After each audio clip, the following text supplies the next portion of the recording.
الحمد لله رب العالمين والعاقبة للمتقين والصلاة والسلام على سيد الأنبياء والمرسلين وعلى آله وأصحابه أجمعين، أما بعد، فأعوذ بالله من الشيطان الرجيم.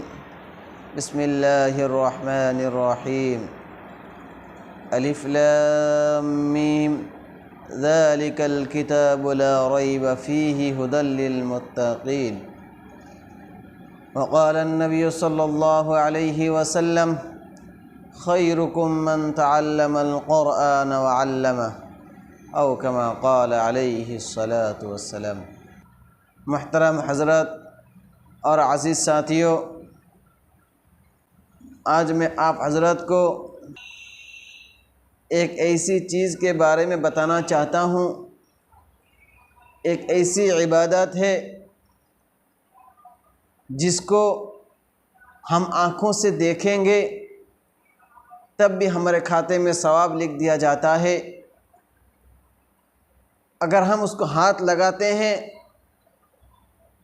اخلاص کے ساتھ چھوتے ہیں، اس میں بھی ثواب لکھ دیا جاتا ہے، اگر ہم اس کو اپنے سینے سے لگاتے ہیں تو اس میں بھی ہمارے کھاتے میں ثواب لکھ دیا جاتا ہے، اگر ہم اس کو پڑھتے ہیں تو اس میں بھی ثواب لکھ دیا جاتا ہے، اگر کسی دوسرے پڑھتے ہیں تو ہم سنتے ہیں تو اس میں بھی ثواب لکھ دیا جاتا ہے۔ وہ کیا ہے کہ اللہ رب العالمین کی کلام ہے، کلام اللہ، کتاب اللہ، قرآن کریم، قرآن المجید۔ میرے پیارو، قرآن دنیا میں سب سے زیادہ اہم کتاب ہے، دنیا میں سب سے زیادہ عظمت والی کتاب ہے، اللہ رب العالمین کی کلام ہے جس نے اس پوری دنیا کو بنایا ہے۔ یہ کلام خالق الارض والسماوات کی کلام ہے۔ میرے پیارو، یہ ایک ایسی مقدس کلام ہے، یہ ایک ایسے عظیم الشان کلام ہے۔ کہا جاتا ہے اگر آنکھوں سے دیکھو گے تب بھی ثواب ملے گا، اگر ہاتھ سے چھو گے تب بھی ثواب ملے گا، اگر تم اس کو پڑھو گے تب بھی ثواب ملے گا، اگر کوئی دوسرا پڑھتا ہے تم اس کو سنتے ہو تو اس کو بھی ثواب ملتا ہے۔ میرے پیارو، دنیا میں کتنے بڑے سائنٹسٹ کیوں نہ ہو، کتنے بڑے ڈاکٹر کیوں نہ ہو، کتنے بڑے انجینئر کیوں نہ ہو، کتنے بڑے علم والے کیوں نہ ہو، جب بھی کوئی بھی مصنف ہو، جب بھی کوئی کتاب لکھتا ہے تو شروع اور آخر میں کیا لکھ دیتے ہیں؟ یہ لکھتا ہے کہ اگر اس کتاب میں کوئی غلطی ہو جائے، کوئی کوتاہی ہو جائے تو اصلاح کر دینا اور معاف کر دینا۔ اپنی عاجزی ظاہر کرتے ہیں کہ ہم اس کے قابل نہیں تھے پھر بھی ہم لکھ دیا، اگر پھر بھی کچھ کوتاہی غلطیاں ہو جائے تو اللہ کے واسطے معاف کر دینا اور اصلاح کر دینا۔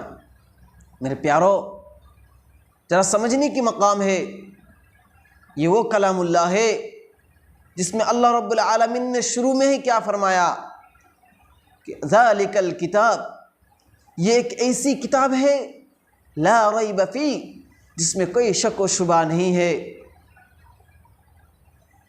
اس کتاب میں دنیا میں کوئی ایسا پیدا نہیں ہوا جس میں شک و شبہ نکال سکے، اس کتاب میں کوئی کمی نکال سکے۔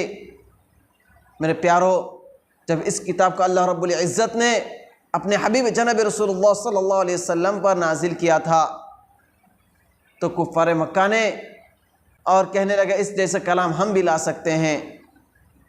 تب اللہ تبارک تعالیٰ چیلنج کر کے ان کو فرمایا وَإِن كُنتُمْ فِي رَيْبٍ مِّمَّا نَزَّلْنَا عَلَىٰ عَبْدِنَا فَأْتُوا بِسُورَةٍ مِّن مِّثْلِهِ۔ تو اللہ تبارک تعالیٰ ان کو چیلنج کر کے کیا فرماتے ہیں کہ میں نے جس کلام کو اپنے بندے کے اوپر، اپنے حبیب پر نازل کیا ہے، اگر تمہیں کوئی شک و شبہ ہوتا ہے، اگر تمہیں ہمت ہے تو اس جیسا ایک چھوٹی سی سورہ لا کر دیکھو، فَأْتُوا بِسُورَةٍ مِّن مِّثْلِهِ، تو تم اس جیسے ایک چھوٹی سی سورہ لا کر دکھا دو۔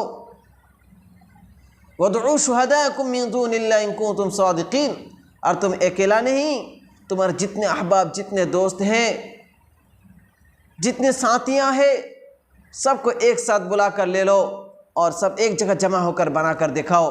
سوائے اللہ کے، اگر تم اپنے دعوے میں سچے ہو۔ میرے پیارو،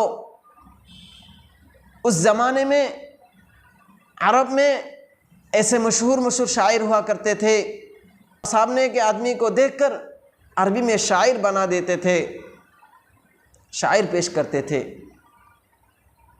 میرے پیارو، جب اللہ تبارک تعالیٰ نے چیلنج کیا تو ان لوگوں نے بہت کوشش کرنا شروع کر دیا، لیکن نہیں بنا پائے۔ تو آخر میں پھر اللہ تبارک تعالیٰ پھر چیلنج کر کے فرماتے ہیں فَإِن لَّمْ تَفْعَلُوا، تم نہیں کر پاؤ گے، ہرگز نہیں کر سکتے، تم لوگ اس جیسے کلام ہرگز نہیں لا سکتے۔ میرے پیارو، ایسے عظیم الشان کلام ہے، کیونکہ کلام اللہ میں اللہ رب العزت نے فرمایا اِنَّا نَحْنُ نَزَّلْنَا الذِّكْرَ وَإِنَّا لَهُ لَحَافِظُونَ، خود قرآن کریم کو اتارا اور اس کی حفاظت کی ذمہ داری میں خود لیا ہوں۔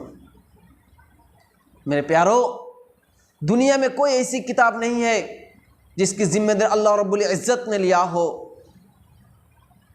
خدا کی قسم، یہ ایسے عظیم الشان کلام ہے جس کے مقابلہ کوئی نہیں کر سکتا۔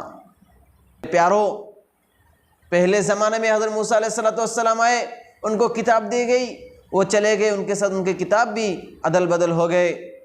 جتنے بھی کتاب آئے ہیں تمام کے تمام کتاب عدل بدل کر دیے، لیکن یہ کلام اللہ ایک ایسی کلام ہے، ایسے عظیم الشان کلام ہے۔ تو صلی اللہ علیہ وسلم کی وفات ہو کر تقریباً 1450 سال گزر گئے، لیکن آج تک کلام ایسے ہی موجود ہے جس طرح آپ صلی اللہ علیہ وسلم پر اللہ تبارک تعالیٰ نے اتارا تھا۔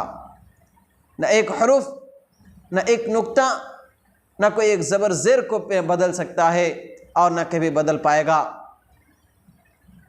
میرے پیارو، آج ہماری حالت ایسی ہے، اس کلام کو ہم چھوڑ دیے۔ ہم انجینئر بننے کے لیے راضی ہے، ہم ڈاکٹر بننے کے لیے راضی ہے، ہم کالج کے ٹیچر بننے کے لیے راضی ہے، لیکن ہم قرآن کریم کے حافظ بننے کے لیے راضی نہیں ہے، ہم قرآن کریم پڑھنے کے لیے تیار نہیں ہے، ہم اپنے بچوں کو قرآن کے حافظ بنانے کے لیے تیار نہیں ہے۔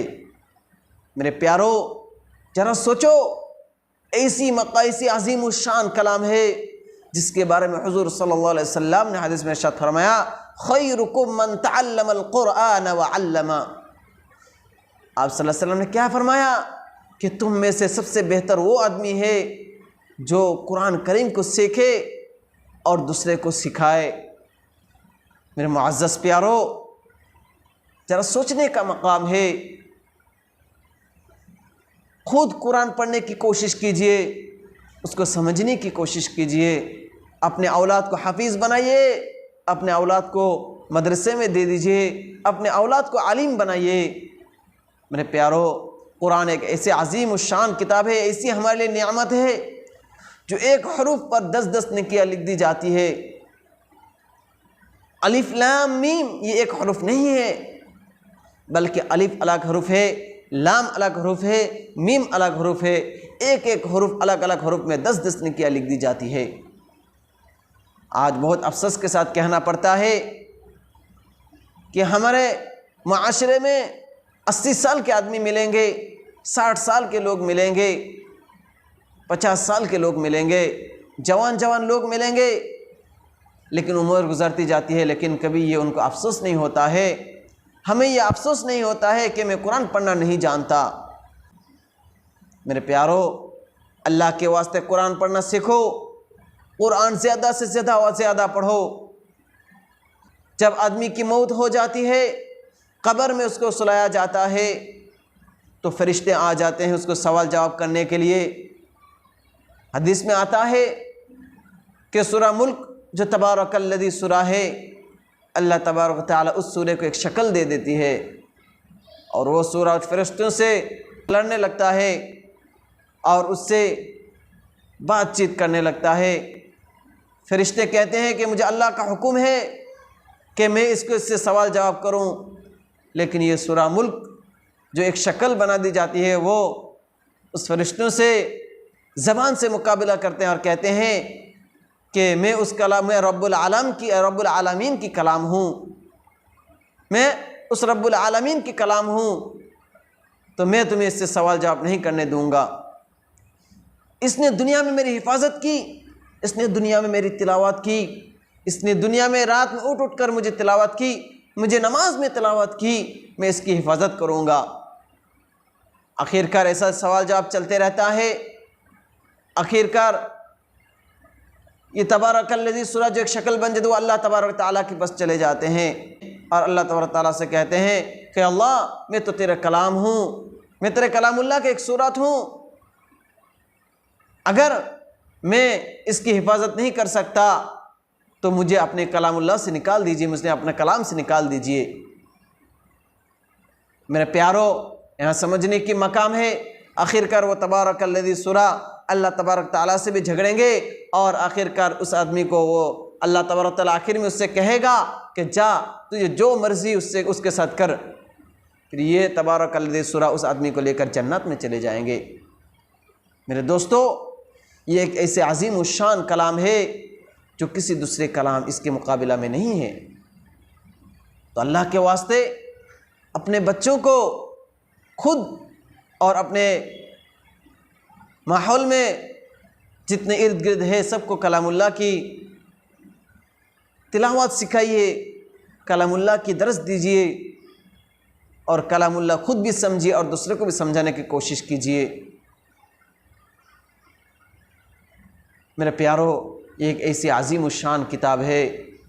اگر اللہ تبارک تعالیٰ نے قیامت کے دن ہم سے یہ سوال کر دیا کہ تو نے اپنے دوستوں کے ساتھ روزانہ ٹیلی فون میں بات کیا، روزانہ دن میں 2 مرتبہ 3 مرتبہ 1 مرتبہ اس دوست سے بات کیا، اس دوست سے بات کیا، اپنے گھر میں بات کیا، اپنے تمام ساتھیوں سے بات کرتا تھا تو، لیکن تجھے کبھی یہ نصیب نہیں ہوا کہ تم مجھ سے بات کرے۔ میرے پیارو، اگر اللہ تعالیٰ نے یہ کہہ دیا کہ تو نے ایک دن گزارا، ایک ہفتہ گزارا، ایک مہینہ گزارا، ایک سال گزارا، لیکن تو نے کبھی مجھ سے بات کرنا نہیں چاہا، تو نے مجھے بھلا دیا دنیا میں، آج میں تجھے بھلا دیتا ہوں۔ تجھ نے اس دوست کو تو نے بھول گیا جس نے تجھے دنیا میں کھانا دیا، کھلایا پلایا، جس نے تجھے دنیا میں زندگی دی، چلنے کے لیے طاقت دی، تو نے اس دوست کو بھول گیا۔ تو میرے پیارو، سوچ لیجئے ہمارے پاس کیا جواب ہے۔ اگر جواب ہے تو قرآن پڑھنا چھوڑ دیجئے، اگر جواب نہیں ہے، اللہ کے پاس اس کے جواب دینے کے لیے تو اللہ کے واسطے قرآن کی تلاوت کیجئے۔ میرے پیارو، جب کوئی آدمی قرآن کی تلاوت کرتا ہے تو وہ اللہ تعالیٰ تبارک تعالیٰ سے بات کرتا ہے۔ تو اللہ کے واسطے سب کلام اللہ کی زیادہ سے زیادہ تلاوت کیجئے۔